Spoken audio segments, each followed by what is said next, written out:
you'll have to. Can I decouple this? You can. Push up. Push up. Push up. You pull it off. Come on, buddy. You know how to push things. Yeah. I wanted to. You know, I kind of got jealous of you guys, like telling stories and being laughed at. So I was racking my brain for funny things to say. And I don't really do like the stand-up thing because it's weird when it's your friends because you're like, anyone from wherever in here? And it's like, I know all of you. I know where all of you are from. So it's difficult to get into the segues as many of our previous presenters have demonstrated. But then it hit me driving home from work one day. I'm like, you know what's funny? Fucking cancer. No, but it seriously is. There's a whole dark humor thing. You can ask, someone, a smarter person than I about it. So I figured, why don't I tell my cancer story? Which a lot of you have heard in little parts, but I don't think any of you have heard entirely. So it started with the gay butt sex, which when you are gay and single and don't have kids, you do, like Brian and I do. And we're in bed together. It is Friday the 13th, by the way, at 2 in the morning. And Brian says to me, God, you have big fucking balls. I'm like, fuck yeah, baby. Don't you know it? And he's like, no, seriously, your balls are huge right now. And I'm like, well, I know. It's been a while. They're ripe with baby. So I put a hand down there. I'm like, oh shit. He's not kidding. So, and it's dark, of course, so I don't see this. And we throw back the sheets. And of course, in the age that we live in, out comes a fucking smartphone. WebMD, you click on the groin area of the little dude, then you zoom in even further. And my first thought is not actually like, oh shit, what's going on? It's like, should we finish? Because I was close. I was ready. And I thought maybe it was case of blue balls. Maybe they just inflate. But you see, everyone knows how WebMD works, right? You enter in a symptom and it says, here's all the shit that could possibly be wrong with you. And we go down the list. And I don't know what order these fucking things are in, but for me, they're in the order of the least boner killing to most. So, we go down the list, I'm like, testicular torsion, which is a real thing, by the way, for those of you who've seen Venture Brothers. Testicular torsion, I'm like, okay, they untorque it, I assume you're out of there in 15 minutes. And then it goes down the list, and I'm like, so I'm like, each condition is like, And then I get to enough of them are ER worthy that I'm like, that's it. So it's 3 in the morning, Friday the 13th. We head to the emergency room, and we get there, and a guy asks us, why are you here? I'm like, my grossly enlarged left testicle. Without any hesitation, because of those of you who know me know, I have no shame. So the attending doctor, we sit down for a minute, we come in, the attending doctor says, I say the same, oh, my grossly swollen left testicle, and he says, without missing a beat, because when you're a doctor in an ER, you've seen it all, he says, oh, are we talking tennis ball, bowling ball, or basketball? And I'm like, well, fuck, if those are the options, I'm gonna go back fucking home, because it's only, it's only like lemon or so. So, I was relieved. So I'm like, I tell him it's about the size of lemon. He's like, oh, I'm like, you've really seen basketball? You're bullshitting, right? And he's like, no, I've seen it. And I'm like, okay, I don't need to know. So we sit down for a bit, I fill out the paperwork, etc. It's 3 in the morning on Friday the 13th.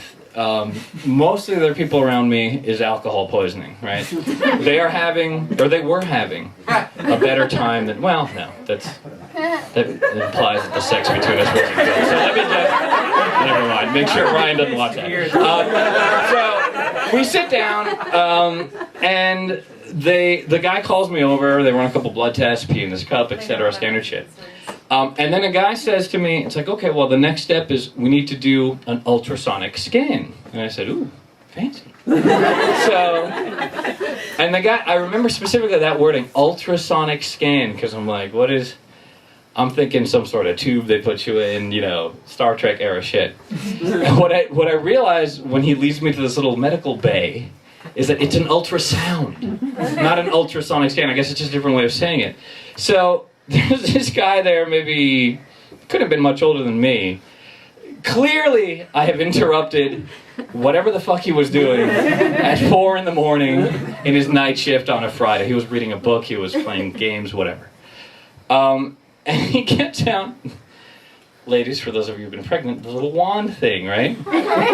They have those for guys too, it turns out. But he starts off with the biggest one, like for a pregnant belly. Then he goes down to the smallest one, and then I drop my pants and he's like, let's go one larger. So I was like second from the bottom. And I'm like, okay, and actually I dropped my pants prematurely before he even asked, because as I mentioned before, I have no shame.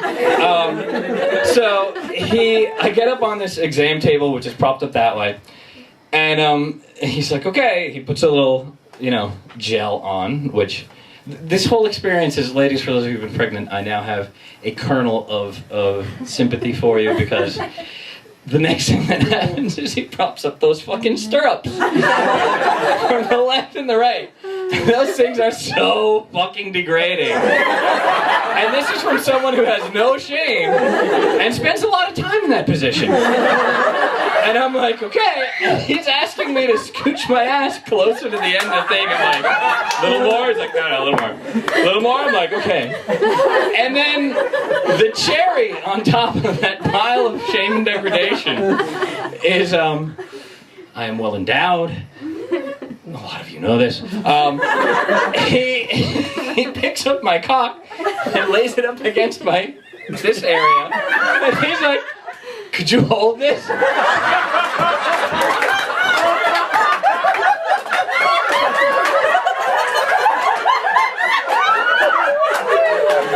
So I'm like, sure. Why not? So he puts that fucking gel shit on, right? Which is ice fucking... This shit was just in a dry ice cooler or something, because I'm like, woo! And I think he did that because it's, it started retracting toward the body, and I think it made it easier for him. So he puts that gel shit on, and he just starts ultrasounding my balls, and there's a little monitor thing, but unlike where it's a pregnancy, it's turned toward him, I can't see it. Because the only good news here is not the sex of the baby, but rather what type of fucked up you are. And I don't have a problem with talking with people normally. I'll just, I don't do small talk very well. But for whatever fucking reason, in that moment, I wanted to small talk. So I'm like, how long you ever ultrasounded a testicle before? And he's like, yeah, a couple times. And then I just kind of ran out of things to say as he's wanding my ball. He doesn't really look me in the eye. His attention is very wrapped on this monitor, and I'm like, okay. So I lean back, and on the TV in the little medical area is the fucking Jack Black movie where he is a Mexican wrestler, Lucha Libre. Yeah, Nacho Libre. So I'm like, fuck it, I'll watch Nacho Libre. I like Jack Black, sure. I might as well make use of the time. And I didn't know how long we would be there, because I thought it was, it's what can you see over there? But he's going millimeter by millimeter around the whole hemisphere, as it was. So I look at Jack Black, and it's a funny scene, and I start laughing. He's like, sir, I'm going to need you to stop laughing. I'm like, well, fuck. I can't talk to you, I can't laugh, so it's okay. And the awkward thing is an ultrasound tech is not allowed to tell you. By that point, the guy knows I have cancer. But they're not allowed to tell you, because you know, if he misdiagnosed, he's not the oncologist, so if he misdiagnoses, you could sue them, for distress, etc. So I'm just fucking small talking with this dude who's like, this testicle's gonna have to go. And I'm like, hey, come here often? Yeah. So that gets, and he's not looking, and I should have taken the clue there, but I didn't. So he goes away, my attending doctor comes back, he gives us a couple little things, so we'll have results tomorrow, etc. He gets an appointment for an oncologist. The oncologist, I go right to the appointment. It's this older Hispanic dude, kind of no nonsense, also no bedside manner. He closes the door, he's like, you have cancer. I'm like, great. And I'm like, what's the option? He's like, that testicle's gonna have to go. I'm like, also good. And it was the lower of the two, so I don't know, it was more attached to it for some reason. That's not a joke, I just was. But that's that is a Saturday where I meet with him, and he does a surgery in the hospital on a Monday. So we have the whole fucking weekend to sit with that awkward news. You know, which is whatever. But again, I had read up about it on WebMD. Testicular cancer is not the same as any other cancer because your testicles are kind of outside your body already. So it's very easy to remove it because it's not like you're going into your bone marrow. It's like, oh, snip. And you're done. Actually, that's not how they do it. They go up to the inguinal area like squeezing a pea out of a pond. I have a little scar in my bikini area. Only a couple of you guys went like this. So we're just sitting at home with the news. It's like, okay, I have cancer, but you know, I'm pretty okay. Brian is kind of falling apart. And we're just sitting on the couch watching stuff. I post it to Facebook because that's what you do in this day and age. I tell my closest friends, my family, etc. And my friend Heather, who all of you know, hi Heather. Hi Heather. Says, I'm coming over. And I'm like, I'm really okay. I'm fine. It's all right. He's like, I'm coming over. I'm like, okay.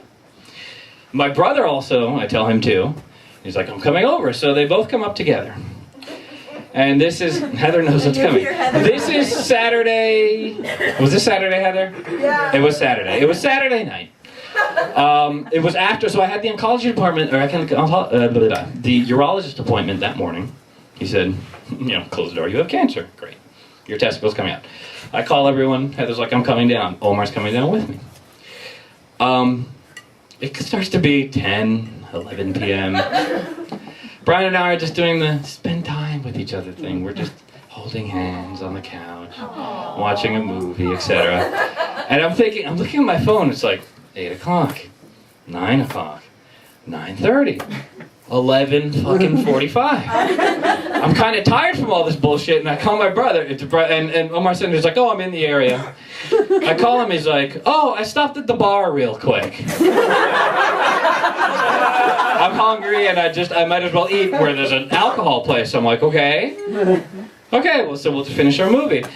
So, and those of you who know the Del Vega men, we tend to be late to everything. My brother's nickname, Omar, is Slow. So he arrives, I just assume he's not going to be here because he's probably fallen down shit-faced at the bar. And at 1 in the fucking morning, when Brian and I are already done with our movie, he knocks. He's like, pop, pop, pop, pop. He knocks. Doesn't text. I open the door. Omar is shit-faced. And I mean like fall down fucking drunk. He was leaning on the door like this.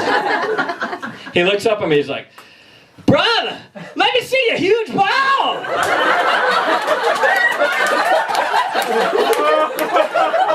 And everyone, this joke only works in this room because you all know my fucking brother.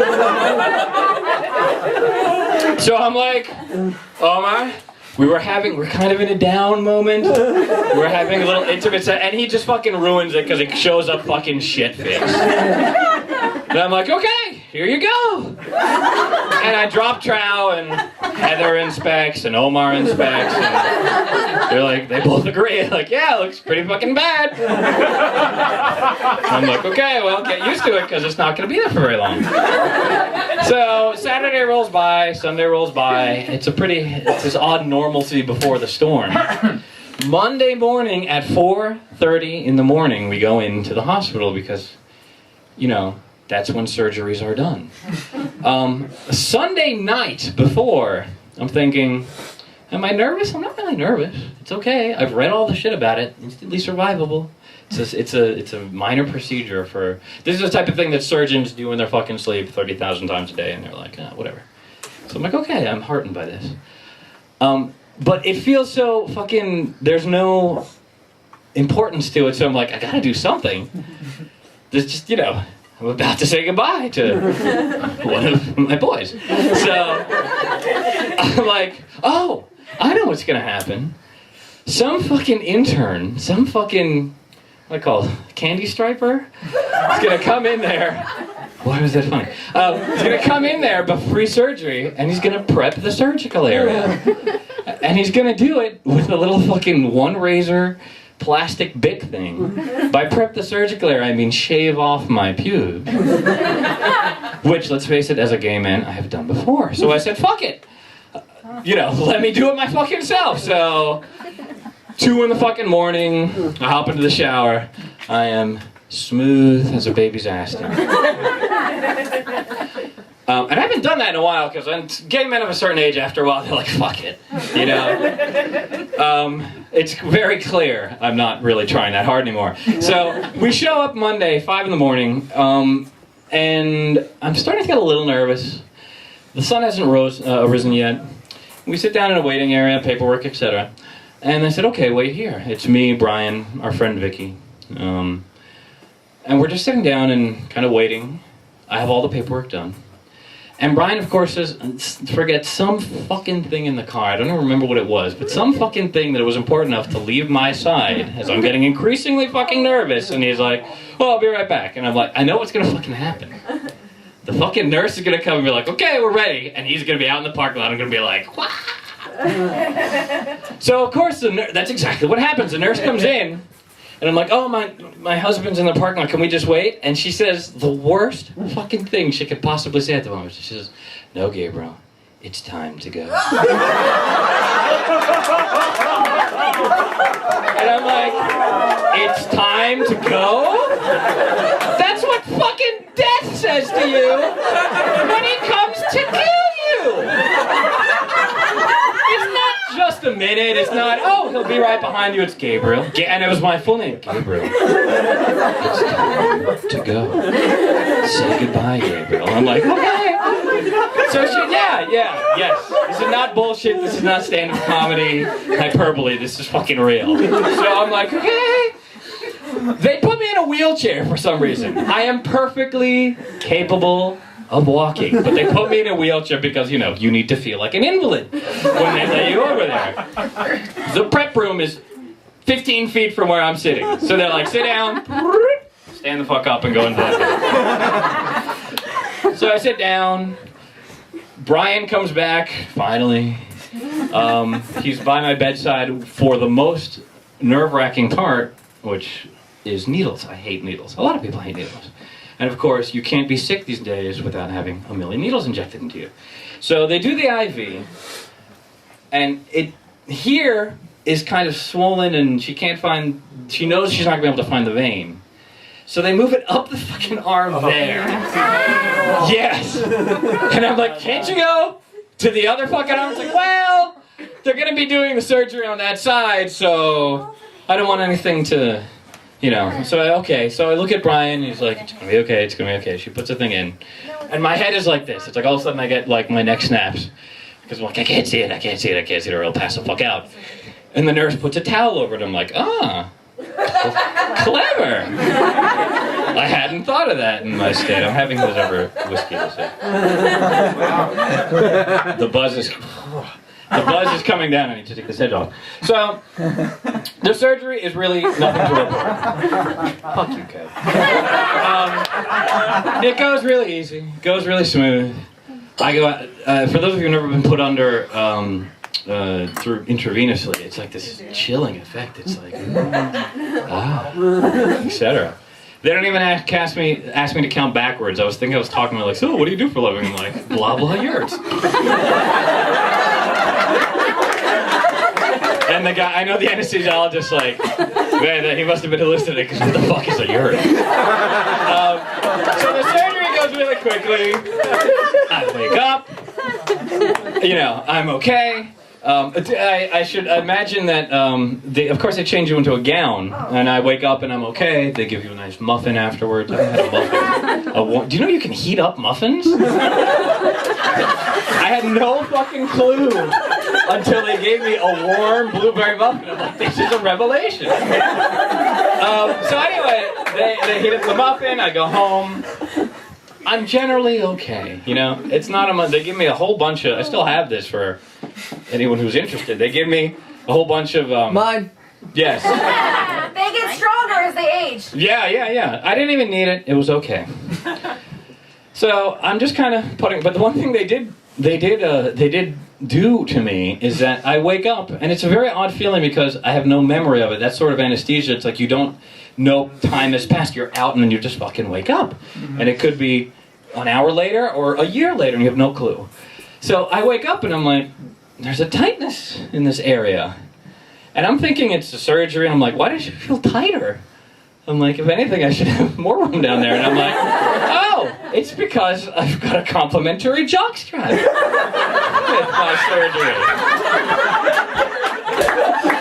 Many of you know, I've gone commando since 6th grade. This is the first time I've worn underwear in 20 years. And it's not just underwear, it is stuffed. I'm out to here with gauze and shit. And I'm like, God, I can't tell if I'm uncomfortable because of the surgery or just, this is a new sensation for me. So we waddle home. I sit down very slowly.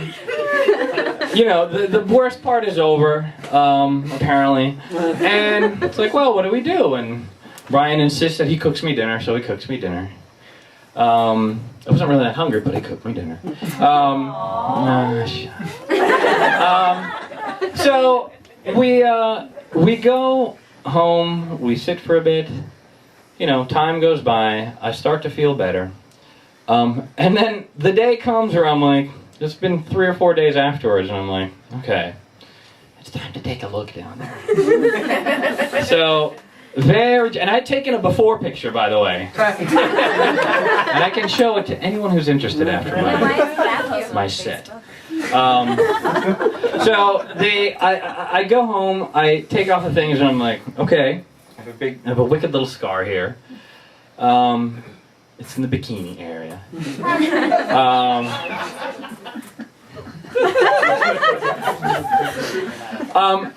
And I start to look down, and gauze comes out, gauze comes out, gauze comes out. And I get to about right above the affected area. And first of all, my cock looks like just a shriveled mess. And I'm like, oh God, did they do something to it? It just hasn't been allowed to breathe for a while. And you have to understand, when they told me, when I first noticed that my testicle was the size of a fucking lemon, with my hand, I was ashamed. I'm like, I'm a liberal guy. I'm intimately familiar with my genitalia. How could I miss this? I felt, remiss to my poor testicle. So I get about this way down. I'm like, you know what? I don't have to fucking see it. I put it back up. By the way, before this, I wanted to learn everything I could about it. So I went to WebMD, I looked about everything, and then I got the fancy medical term for removing a testicle is called an orchidectomy. It has nothing to do with surgery on orcs. It's when they remove, I guess your testicles are called orcs? I don't know, where's the Latin? So I get the Wikipedia article. I read everything there is to fucking know about testicular cancer. I get to orchidectomy. I see a picture on Wikipedia at the top of the page of the procedure being performed. I'm like, don't need to know that. Fuck it, close the window, delete history, etc. So when I'm faced with the reality of whatever the hell's going on down there, I'm like, give it another couple days. Couple days later, Heather is still living with me. We are, you know, it's like whenever you have medical shit like that, it's like, okay, there's normal life and crazy life, and there's this kind of tangent between normal and crazy. So what are we doing, Heather? We're playing games, board games, etc. And yeah, we were playing a board game. It was some fucking board game, Monopoly, let's say. It wasn't Monopoly, but let's say it was Monopoly. Comedians are allowed to do that. And I get flustered at some little thing, I'm like, fucking Park Place! What the fuck? And I don't usually get like that, but Heather's like, what's the problem? It's just Park Place. You still have Boardwalk, and I'm like, Heather? I have not had an orgasm in 10 fucking days. And she's like, oh, Park Place. You know? And she instantly understood me. You know? I'm like, okay, so you need to fucking back the fuck off of Park Place. Park Place is fine. So, we, you know, the time continues. And actually, I decide shortly after that, I'm like, it's time to fucking take a look down there. And there's a couple of things that I didn't realize would happen. Gentlemen, I don't know if you know this, but the scrotal sac is not bifurcated. That means split in half. For those of you who didn't attend, what is it, I mean, 9th grade? I always thought there was a wall between the fuckers, right? And I look down and I'm like, oh, it's not the right-hand one anymore, it's right there in the fucking middle. And I've come to learn, you know, I healed up, it's no chemo, thank God. And there have been a couple things that actually have been all right about it. Manscaping is easier. It's all concave, there's no valley anymore. You know, you just go around. My semen is much more viscous.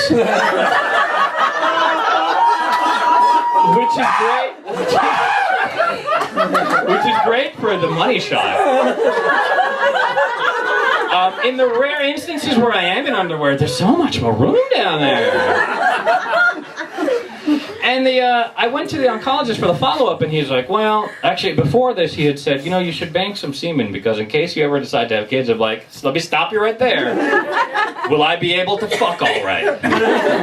And this guy was, you know, kind of conservative kind of dude, and he just kept steering me away. It's like, well, you should bank some semen. I'm like, no, sir, not interested, thank you. You need to tell me if my boner will be the same after as it was.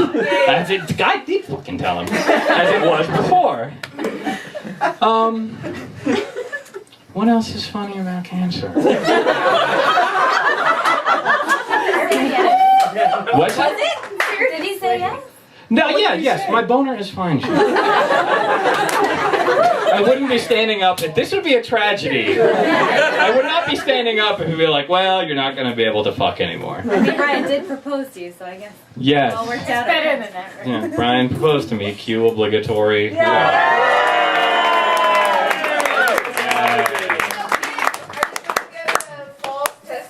No, oh yes, thank you, Heather. What a wingman. So people that ask me several times are like, well, are you gonna get a false one put in? I'm like, no, why the fuck would I do that? I'm not gonna spend good money to get some plastic thing put in down there. You know, the way I figure, as you know, you guys know, I'm missing a tooth. I mean, little bits of me are falling off here and there as I age. I'm not particularly embarrassed. This is the latest right here. That's called alopecia. The gentleman has a lot to look forward to. Little bits of me keep falling off, and you know, I'm not particularly embarrassed by my asthma. Emmy knows that. So. The people ask, it's like, well, you're going to put in a false testicle. I'm like, listen, if they've gotten past the tooth, they're already in the bag. By the time they get out there, it's like, you're committed, baby. We're here. You got past this, you got to get past that. I'm going to end it there. Thank you, guys. You can...